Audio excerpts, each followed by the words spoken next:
Is gas సంక్షోభం రోజు రోజుకి ఎక్కువ అవుతుంది. 10 రోజులుగా సరఫరాలో నెలకొన్న అంతరాయం సామాన్యుడి కడుపు కొడుతోంది. అటు గృహ వినియోగదారులు, ఇటు వ్యాపార వర్గాలు గ్యాస్ కోసం అల్లాడిపోతున్నారు.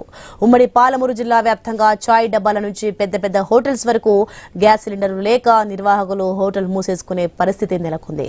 గ్యాస్ లేకపోవడంతో తప్పని పరిస్థితుల్లో కొన్ని హోటల్స్ లో కట్టెలపై వెలిగించి వంటలు వండేందుకు సిద్ధమవుతున్నారు. దీనిపై మరింత సమాచారం మా ప్రతినిధి వెంకటేష్ అందిస్తారు. దేశాలలో జరుగుతున్న భీకర యుద్ధంతో ఇప్పటికే తెలంగాణ రాష్ట్ర వ్యాప్తంగా గ్యాస్ సిలిండర్ కొరత ఏర్పడింది. చాలా ప్రాంతాలలో అక్కడ రెస్టారెంట్లు కానీ, అక్కడ హోటళ్లు కానీ, డాబాలు కానీ ప్రతిరోజు నిత్యం వందలాది మంది భోజనాలకు వెళ్తుంటారు. గ్యాస్ దొరకకపోవడంతో చాలా ఇబ్బందులు ఎదుర్కొనే పరిస్థితి ఉంది. ఇప్పటికే గ్యాస్ కొరతతో చాలా హోటళ్లు, డాబాలు కూడా బంద్ చేసుకున్నారు. దాంతోపాటు హాస్పిటల్కి సంబంధించిన డొమెస్టిక్ కానీ ఇతర గృహ నిర్మాణాలకు సంబంధించిన అవసరాలకు సంబంధించి ఎక్కడ కూడా ఎలాంటి ఇబ్బందులు లేకుండా ఎక్కడైతే కమర్షియల్ సిలిండర్లు మనకు కనిపిస్తున్నావో అక్కడ సిలిండర్ల కొరత ఉండడంతో అక్కడ వ్యాపారం మాత్రం చాలా చిన్నాభిన్నమని చెప్పవచ్చు. మనం ఉమ్మడి పాలమూరు జిల్లా వ్యాప్తంగా చూసుకుంటే కూడా ఎక్కడ కూడా ఏ హోటల్ అంటే గతంలో 600-700 మంది భోజనానికి వచ్చే పరిస్థితులు ఉండేవి. ప్రస్తుతం ఆ గ్యాస్ కొరతతో చాలా ప్రాంతాలలో మనం మహబూబ్ నగర్ నుంచి అక్కడ హైదరాబాద్ నుంచి జాతీయ రహదారిపై చూసుకుంటే వందల హోటళ్లు, డాబాలు అక్కడ నెలకొల్పారు. దానికి సంబంధించి ఎంతోమంది దానిపై ఆధారపడి జీవిస్తున్నారు. ముఖ్యంగా ఏళ్లకేళ్లుగా ఇదే హోటల్ వ్యాపారము చేసుకొని వాళ్ళు వృత్తి సాగిస్తున్నారు. ఆ హోటల్ నిర్వాహకులు వ్యయ ప్రయాసాలకు వచ్చి ఎంతోమంది కుటుంబాలకు కూడా వాళ్ళు జీవనోపాధి కల్పిస్తున్న పరిస్థితుల్లో ఒక్కసారిగా ఈ గ్యాస్ కొరత ఏర్పడడంతో చాలా హోటళ్లు, డాబాలు మూసుకునే పరిస్థితి ఉంది. దానికి సంబంధించి ఇక్కడ పనిచేసే వాళ్ళు కూడా చాలా ఇబ్బందులు తలెత్తుతున్నాయి. ముఖ్యంగా మహబూబ్ నగర్ జిల్లా కేంద్రంతో పాటు చాలా ప్రాంతాలలో చాలా హోటళ్లలో గ్యాస్ కొరత ఉండడం వల్ల ఇప్పుడు మనం ప్రత్యక్షంగా చూస్తున్నాం. ఇలాంటి ఎప్పుడైతే గతంలో 50 సంవత్సరాలు 60 సంవత్సరాలకు పొయ్యి వెలిగించి వంటలు చేసేదో అదే పరిస్థితి మరోసారి కూడా వచ్చిందని అక్కడ హోటల్ యజమానులు కానీ అక్కడ పనిచేసే వంట కార్మికులు కానీ చెప్తున్నారు. మనం ఈ పరిస్థితి చూస్తుంటే గతంలో కట్టె పొయ్యి వెలిగించకూడదు, గ్యాస్ ఉంటే ఆరోగ్యానికి మంచిది, కళ్ళకు మంచిది, ఆరోగ్యంగా ఉండగలిగితే పరిస్థితి ఉంటుందని ఒక ప్రభుత్వము ఆ గ్యాస్ సిలిండర్లు తెచ్చింది. కానీ ఇప్పుడు జరుగుతున్న పశ్చిమాసియా దేశాల్లో జరుగుతున్న యుద్ధ వాతావరణంతో చాలా ప్రాంతాల్లో ముఖ్యంగా మహబూబ్ నగర్, ఉమ్మడి మహబూబ్ నగర్ జిల్లాలో ఇలాంటి పరిస్థితి అయితే మరోసారి వచ్చిందని చెప్పవచ్చు. దీనివల్ల అక్కడ హోటల్ నిర్వాహకులు వాళ్ళ అయోమయ పరిస్థితి ఉంది. హోటళ్లు తెరుస్తారా లేదా మూసుకునే పరిస్థితి అయితే మనకు స్పష్టంగా కనిపిస్తుంది. ఈ వంటకు ఈ కట్టెలు వెలిగించి ఈ పొగకు వంటలు చేయాలంటే చాలా మంది ఇబ్బంది పడే పరిస్థితి కనిపిస్తుంది. దీనికి సంబంధించి ఇక్కడ వంటల వాళ్ళు కూడా చాలా మంది ఉన్నారు. వాళ్ళని అడిగి తెలుసుకునే ప్రయత్నం చేద్దాం.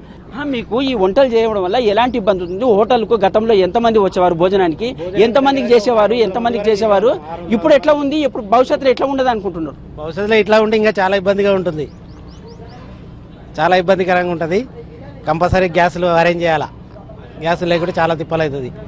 మాకు ఇంతకుముందు బాగా ఒక 8 సిలిండర్లు నడిచేటివి, ఇప్పుడు 8 సిలిండర్ల పని అంటే దీని మీద చేయడం చాలా ఇబ్బంది. అది ఒకవేళ గ్యాస్ సిలిండర్ల కొరత ఎక్కువ రోజులు ఏర్పడితే కూడా ఈ వంటలు అంటే చేయడం అయితే కొద్దిగా కష్టమే అనిపిస్తుంది. అంటే మళ్ళీ భవిష్యత్తులో మీ పరిస్థితి ఎట్లా ఉంటుంది? మా పరిస్థితి ఇంకేంది ఘోరంగా ఉంటుంది. ఇంకా ఎక్కువ రోజులు కూడా ఇట్లా ఉంటే చేయలేము. గ్యాస్ లేని కొరత వల్ల ఇలాంటి వంటలు చేయడం వల్ల ఎలాంటి ఇబ్బందులు తలెత్తే అవకాశం ఉందని అనుకుంటున్నారు?